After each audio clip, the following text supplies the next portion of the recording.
मैं हूं आस्था कौशिक। बलरामपुर में प्रधानमंत्री मोदी ने यूपी के 9 जिलों को सिंचाई के लिए बड़ी परियोजना की सौगात दी है। सरयू सिंचाई परियोजना का लोकार्पण करते हुए प्रधानमंत्री मोदी ने कहा कि करीब 5 दशक से अटकी पड़ी परियोजनाओं को योगी सरकार ने 5 साल में पूरा किया।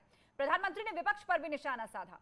कहा कि पिछली सरकार की लापरवाही की वजह से किसानों का बहुत नुकसान हुआ है।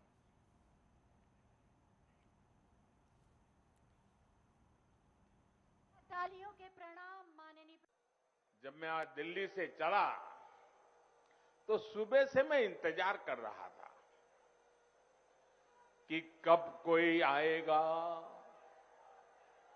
कहेगा कि मोदी जी इस योजना का फीता तो हमने काटा था, ये योजना तो हमने शुरू की थी।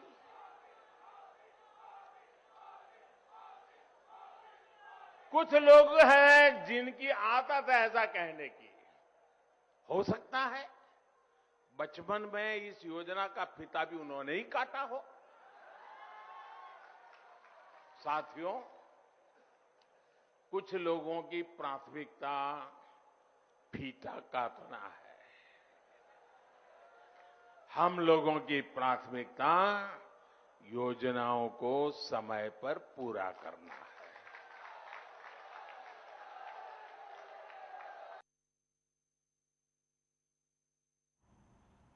और इस मौके पर सीएम योगी ने कहा कि 40 सालों में योजना आधी भी पूरी नहीं हुई थी। पिछली सरकारों ने योजना को लटकाया। पिछली सरकारें किसान विरोधी हैं, जनता इनको कभी माफ नहीं करेगी। 1972 में इस योजना को सहमति मिली थी और 1972 में मेरा जन्म भी हुआ। यानी मेरा 1972 में जन्म हुआ। हम लोगों ने पढ़ाई लिखाई करके आगे बढ़ रहे हैं। आदरणीय प्रधानमंत्री जी की अनुकंपा से जनता जनार्दन की सेवा भी कर रहे हैं, लेकिन सरयू नहर परियोजना कभी पूरी नहीं हो पाई। लेकिन इन सपनों को भी पंख लगाया तब जब 2015 में प्रधानमंत्री कृषि सिंचाई की योजना बनी। तो अखिलेश यादव ने भी इस बात पर पलटवार करने में देर नहीं लगाई और प्रधानमंत्री से सवाल किया कि 2012 से 2017 तक इस परियोजनाओं को एसपी सरकार कितना आगे बढ़ा चुकी थी, उसे जनता को बताया जाए। अखिलेश ने यह भी कहा कि हमने विकास किया, बीजेपी ने झूठ फैलाया। एसपी ने लखनऊ में मेट्रो चलवाई, डबल इंजन की सरकार ने झूठ फैलाया। योजना की लागत बढ़ा दो, जब लागत बढ़ जाएगी तो वही कार्य दिखेगा परसेंटेज में कि इतना कम हुआ है। तो कम से कम अगर ये बताया है भारतीय जनता पार्टी की सरकार में कि उन्होंने काम पूरा किया है, तो ये भी बताते जाते कि 12 से 17 में हमारी सरकार में कितना काम हुआ। उधर बात करें विधानसभा चुनावों की, तो उसको लेकर लखनऊ में एसपी की एक बड़ी बैठक भी हुई। एसपी अध्यक्ष अखिलेश यादव ने 75 जिलों के जिलाध्यक्षों और सभी महानगर अध्यक्ष के साथ ये बैठक की और इस बैठक के बाद अखिलेश यादव ने कहा कि यूपी में बदलाव होगा, यूपी की जनता एसपी के साथ है।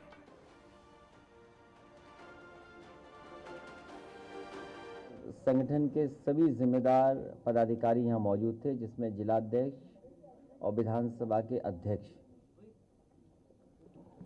और किस तरीके से आने वाले समय में आगे के चुनाव को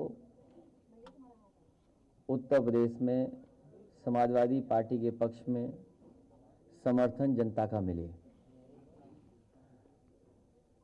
पूरा उत्तर प्रदेश बदलाव चाहता है, उत्तर प्रदेश में परिवर्तन हो।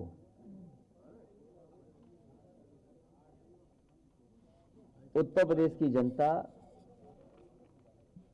समाजवादियों की ओर देख रही है। समाजवादी पार्टी का लगातार प्रयास रहा है कि लोगों को जोड़ा जाए।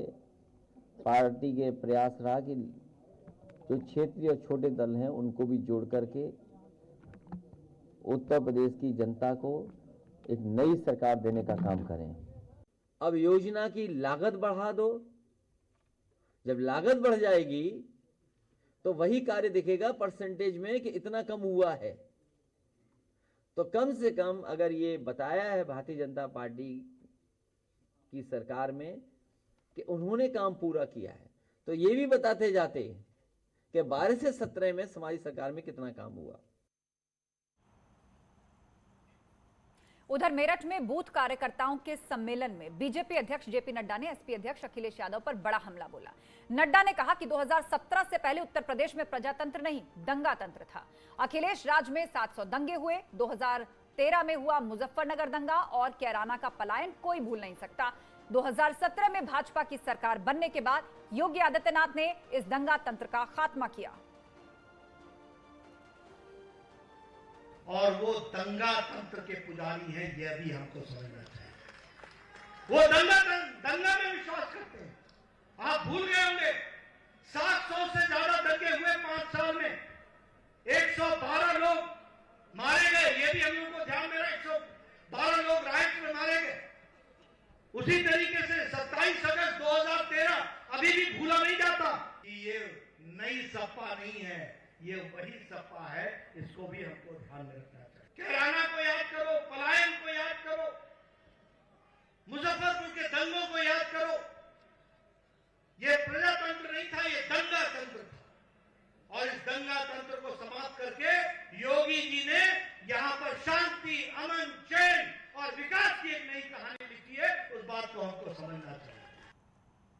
तो मुजफ्फरनगर में शुक्रवार की देर शाम बुढ़ाना कोतवाली इलाके में एक बेकाबू कार ने सड़क किनारे खड़े राहगीरों को कुचल डाला।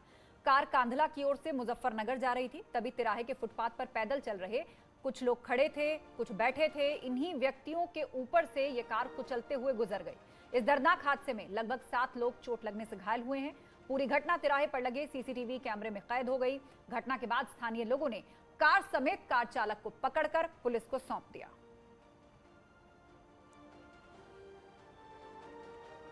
और जैसे गाड़ी आई को बहुत तेजी से आई, नए मोटरसाइकिल देखी, नए कोई गाड़ी देखी, हमारी गाड़ी वो वरना पीछे लगी हुई थी और इसमें आगे टक्कर हो रही। 2 बच्चे महिलाओं पर चढ़ा दी और मैं मोटरसाइकिल लेकर निकलने लग रहा था, मैं भी पीछे को भागे छोड़। लगभग कितने लोग घायल है? घायल होंगे 10 में। वहाँ खड़े थे ना, मूंगफली वाले नहीं बैठे, इनके दौरे ही खड़ा था। मैं तो उधर जाऊँ था ना, जाने के वास्ते खड़ा था, गाड़ी मिली नहीं। क्या देखा आपने, कैसे हुआ हादसा? बस वो तो गाड़ी ऐसी चल रही थी, मारती गई है, मैं भी गिर गया था, टायर के नीचे आ जाता।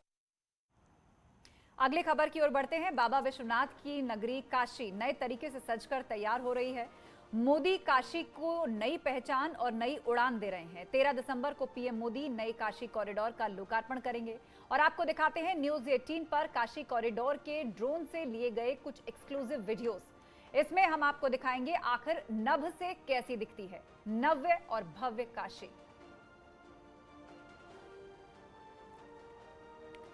तो 2 तस्वीरें इस वक्त आपके सामने हैं। प्रधानमंत्री मोदी जल्द ही इस कॉरिडोर का उद्घाटन करने जा रहे हैं। 13 दिसंबर को इस कॉरिडोर का उद्घाटन हो जाएगा। शिलान्यास 2019 में हुआ था। 25,000 संत इस बड़े आयोजन में शामिल हो सकते हैं। और दूसरी तरफ आप तस्वीरें देख रहे हैं नव्य और भव्य काशी की। काशी विश्वनाथ मंदिर का नया स्वरूप, या यूं कह लीजिए कि भव्य स्वरूप। और अब आपको सीधे काशी ही लिए चलते हैं। हमारी सहयोगी मेनका चौधरी हमारे साथ वहां से लाइव जुड़ रही हैं। मेनका, इस वक्त स्क्रीन पर हमारे दर्शक तस्वीरें देख रहे हैं कि जो नई काशी, नव्य काशी या भव्य काशी बनकर तैयार हुई है, हर तरफ चमचमा रही है। लोग अपनी आंखों पर यकीन नहीं कर पा रहे कि पूरी तरह से बदल चुका है। काशी विश्वनाथ धाम जो है अब ये कहलाएगा। तो क्या तस्वीरें आप वहां देख पा रही हैं और इस समारोह की तैयारियां किस तरह चल रही हैं वहां? बिल्कुल आस्था, आपने सही बात कही। नव्य काशी, भव्य काशी तैयार है। और यहाँ पर अगर हम लोगों की बात करें तो उनका भी यही कहना है कि जितनी पतली गलियां, संकरी गलियां, और काशी विश्वनाथ मंदिर की ही अगर सिर्फ बात की जाए तो वो पूरी तरह से ऐसा लगता था कि लोगों की आबादी के बीच मंदिर कहीं छिप सा गया है। जो इतना पवित्र स्थल है, जिसकी धार्मिक मान्यता इतनी ज्यादा है, और वो तस्वीर पूरी की पूरी बदल गई है। और काशी विश्वनाथ कॉरिडोर के साथ साथ आसपास पूरे बनारस की तस्वीर बदलती नजर आ रही है। लोगों में यही कहना है, इसी बात को लेकर खुशी है कि चलो किसी ने तो सुध ली, किसी ने तो बनारस को एक नए जो 21वीं सदी का भारत है उसके साथ उसकी संस्कृति को सहेजे हुए आधुनिक स्मार्ट सिटी की तरफ बढ़ाने का काम किया है। ये एक खुशी देखने को मिल रही है। 13 दिसंबर के प्रोग्राम की बात की जाए तो प्रधानमंत्री का सभी को इंतजार है। 13 दिसंबर को आएंगे, काशी विश्वनाथ कॉरिडोर का उद्घाटन करेंगे और उससे पहले वाराणसी में गहमा गहमी बढ़ चुकी है। न्यूज 18 भी लगातार काशी विश्वनाथ कॉरिडोर के भव्य स्वरूप के दर्शन अपने दर्शकों को करा रहा है। लगातार हमने चरणबद्ध तरीके से सीरीज दिखाई कि कैसे काशी विश्वनाथ कॉरिडोर का वाकई वहां से आने वाली हर पहली तस्वीर, हर नई और पहली झलक न्यूज 18 जो है अपनी स्क्रीन पर दर्शकों को लगातार दिखाता रहा है और आज भी दिखा रहा है मेनका। लेकिन 13 तारीख के कार्यक्रम की हम बात करें तो फिलहाल जो कुछ एरियल तस्वीरें निकल के सामने आ रही हैं, मतलब आसमान से ली गई तस्वीरें, लोग हैरान है देखकर। मतलब जिस तरीके से काया पलट हो चुकी है इस मंदिर की, कई नए मंडप उसमें नजर आ रहे हैं और जो स्वर्ण परत, मतलब मंदिर के मंडप के ऊपर जो गोल्डन परत थी वो भी चमचमा रही है। मतलब धुलाई पुछाई सब कुछ जगमग बनकर तैयार और प्रांगण में लोग दिए भी जलाते दिख रहे हैं मेनका।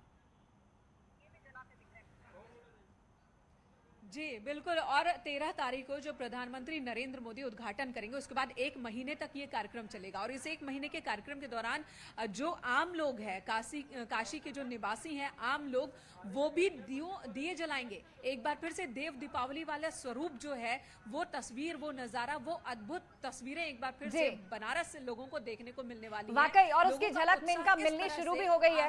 काशी वासी जो हैं वो, हालांकि गर्भगृह का काम भी जो है वो अब लगभग अंतिम रूप उसको दिया जा चुका है और बहुत जल्दी सबके लिए वो खुल जाएगा, लेकिन उसके प्रांगण में दिए जलाते हुए लोग अब भी नजर आ रहे हैं। और आप बता रही हैं कि एक बार फिर से देव दीपावली जैसा माहौल होगा। कुछ तस्वीरें अगर आप हमारे दर्शकों को दिखा पाएं कि इस वक्त वहां पर कैसी चहल पहल है, लोग क्या बातें कर रहे हैं, क्या अभी भी देखने के लिए आ रहे हैं, कैसी व्यवस्था वहां पर चल रही है? बिल्कुल आस्था, जब मैं यहाँ पहुंची थी तो तस्वीरें साफ थी, लेकिन अब चूंकि दिन ढल चुका है, अंधेरा हो चुका है। 80 घाट के पास में यहाँ पर मौजूद हूँ। 80 घाट पर लोगों की काफी भीड़ अभी शाम की आरती तक थी, लेकिन अब लोगों ने थोड़ा विश्राम लिया है क्योंकि कल सुबह से फिर उन्हें तैयारी करनी है, परसों की तैयारी करनी है और उसमें जुटना है।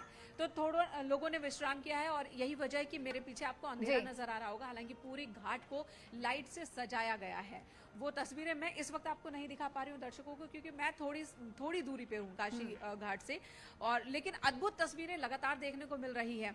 जगमग काशी नजर आ रही है और न्यूज 18 आगे ही इन तस्वीरों को अपने दर्शकों तक पहुंचाता बेशक। और आपके पीछे की जगमगाहट देखकर ही हम अंदाजा लगा सकते हैं कि जब 13 दिसंबर का दिन आएगा, उद्घाटन होगा और दीपावली जैसा दृश्य कितनी भव्यता के साथ देश ही नहीं पूरी दुनिया भी देखेगी। बहुत शुक्रिया। आगे भी ताजा तस्वीरों के लिए आपके पास हम आगे भी लौटेंगे, लेकिन फिलहाल एक ब्रेक के लिए हम रुकेंगे। कहीं मत जाइएगा, फौरन होंगे।